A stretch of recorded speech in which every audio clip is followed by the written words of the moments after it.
keep a lot of things to myself a lot of the time anyway. So like, no one would really know. There's a real cost to that, isn't there? There is, yeah, I guess. There is this, you know, these things, I always think with these things, keeping them to yourself doesn't mean that they stay inside. It means they express themselves in other ways. Yeah, smart. Whether You're it's smart. alcohol. I sit with a lot of people, so I've come to learn about myself, but I've come to, one of the things I've definitely come to learn is that keeping it in doesn't actually keep it in. It just comes out in other ways. It makes it like a pressure chamber, and then you get your little escapes. Yeah. Someone will say something, you can fuck up. Yeah. Or some people expresses themselves in pornography addictions or gambling addictions. They're trying to find other ways to ease the burden of having to hold on to that, all that or stuff. running the length of Africa. So they had no idea. No. If you could go back and have a word with him when he's woke up on that morning, when you're at your rock bottom and he's crying and he doesn't want to go to work and he's thinking about dark thoughts. If you could go back and just have a telephone conversation with him now, what would you say to him? Oh. I guess I do have empathy for that guy. I think the thing that I needed to hear, which was the most, which actually got me to force me into action, was like, I need to take responsibility for my own situation here.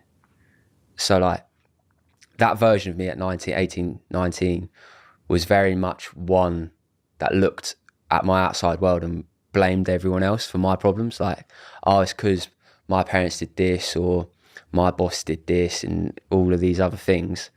And I didn't need anyone else to come in and say, oh, it's not your fault, blah, blah, blah, blah, blah. I needed someone to go, that's the fucking world, mate. Get used to, like, do something about it or don't. Up to you. So that's probably the message that I'd give. Maybe I'd deliver it in a nice little empathetic way. But ultimately, you know, no one was going to come and save me. It just had to be me. And you talk about this, I was reading different sort of seasons of your life, and there's this one moment where you're in a nightclub and it seems like you have a bit of a, I don't know whether you were on something or you were drinking something, but it seems like you had a little bit of a dance floor epiphany moment at 2-3 a.m. in the morning. Yeah, so I think it'd been leading up to this because I'd been finding life really difficult for a while, and I was doing all these different things, trying to find something that I could put my energy into that would give me something positive in return. And I remember being in the Arch in Brighton and just being like, I need to sort my life out here. Like, what am I doing? You know, proper one of them like mirror, bit pissed, look in the mirror moments going, fucking hell. And then ran home, about 11, 12 miles, took me ages, I was so unfit. Sorry, you ran home from the nightclub? Ran home from the nightclub. Why? I don't know, really. It was a bit Forrest Gumpy in the way. It was just like, I just felt like running kind of vibes. And then, at what time, sorry? Like 3 a.m, 3 a.m, something like this. You ran 12 miles at 3 a.m? Yeah, it took me ages. Drunk? Yeah, I was totally off it, yeah. Sleeping on the side of the road? Yeah, took a little power nap in Shoreham on the pavement. But yeah, I mean, so I ran that little bit, and then a mate of mine that I'd been mates with for a long time had just started getting into running properly, and he'd signed up for a half marathon, and he said to me, like, come and run it, like, let's do it, I'll train with you, blah, blah, blah.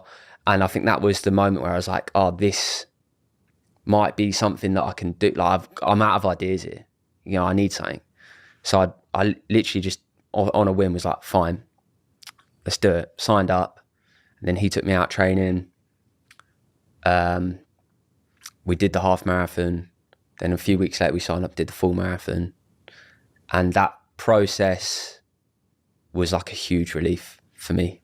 It just made it it made me really like, it hammered in the sense that if I do something positive, it will pay itself back to me. You know, like that accountability of like, go and do something good.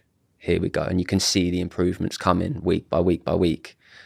And I think that's why I love running so much, like, because that's it in its simplest form. It's like you go out, run, it's really shit. But then you keep going, and now a month later you can run a half marathon, or 2 months later you can now run a marathon.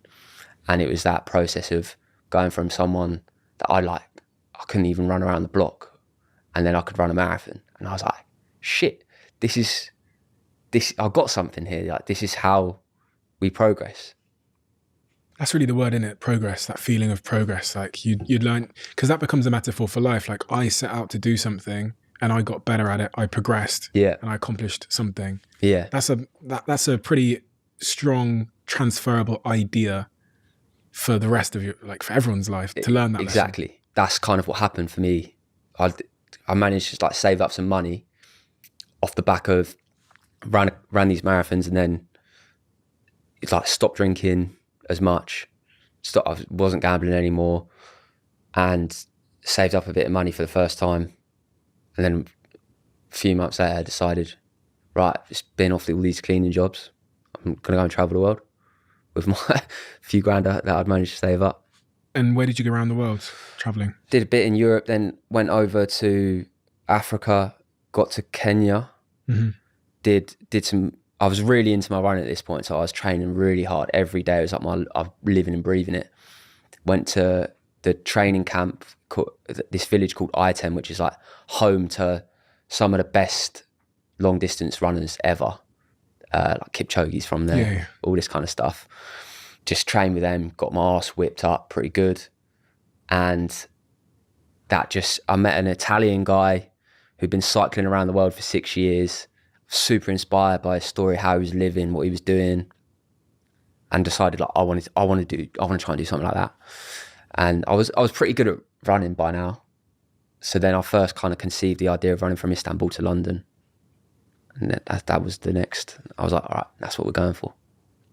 I don't think many people know that you did all this stuff before Africa. No, I don't think so, yeah. I don't think they do. I don't think people, I was speaking to my mates, I was like, by the way, do you know he was the first person to run from Asia to London? And people were like, no.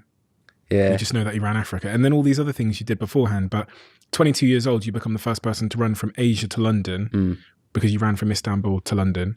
You completed 71 marathons in 66 days through 11 countries. And you had no team with you. Yeah. You basically just did it by yourself, and your phone was dying and all that stuff. Yeah. When you told your family and other people that you were going to run from Asia to London at 22 years old, what was their response? Because that would be the first big. Most of them were like, yeah, you're gonna die. Or like, that's not gonna happen. I remember pretty much everyone being like that. I could probably count on one hand the amount of people that actually thought I was gonna do that. What did your parents think? Can't actually remember. I don't know if I was speaking to them very much at this time, to be honest. Oh, really? Yeah. I remember my little brother was the only one that was like, yeah. He's the only one I remember being like, yeah, he's going to do it. What was that like? You know, because you're on your own. It's different to the Africa run. But this time you're on your own for that whole journey across Asia to Europe. Yeah. What's that like? It was an amazing adventure, man. It really was. It was tough though, like really tough being by myself the whole time. I would literally run a marathon. I had a little bag with a hammock and toothbrush, toothpaste, phone. I'd just find a couple of trees at the end of the day, sling the hammock up and go again the next day. So, yeah. Did you not need like friends or something? Someone to talk Why? to? What? Like, why? I think that a lot of people said this to me at the start. They're like, "What? Well, you're going to need this. You're going to need that." I was like, "Yeah, but why? Actually, why? Why can't you just sleep in a hammock every day and then go and run a marathon?" Were you speaking to anybody back home around that time? No, not really.